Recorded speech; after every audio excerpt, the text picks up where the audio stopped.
гэсэн тавганд бол тэр ахмад хүн гар хүрхээс биш дүү хүн эмэгтэй хүн гар хүрдэг.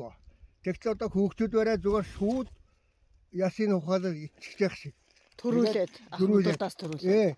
Тэгэхээр тэр ээж аав нь бол тэрийг хэлж байгаагаа учраас тэр ич байгаа юм тий яг тэр одоо тэр төвшөндөл байна шүү дээ. Тэг чин.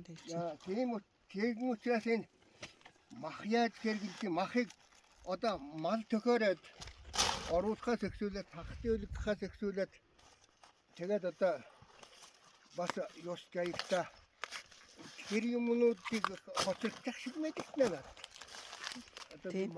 Тийм шүү. Яг тэгж байгаа ярьдаг. Одоо тэр хүнээр харахтаа махны бүд тэр нарийн толгойг харуулаад тавьдаг. Ааха. Тэгээд одоо ухаан шагаа чимэг тавилаа гэхэд эхлээд хальсыг авна.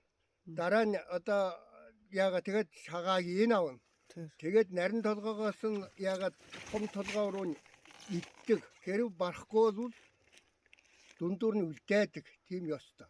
Тэгтэл тэр ёс нь одоо байх. Аль том талаас нь гэрчээд махан байхлаа аль өөхтэй гайгуугаас нь гэрчээд авдаг. Яг тэгж байгаа.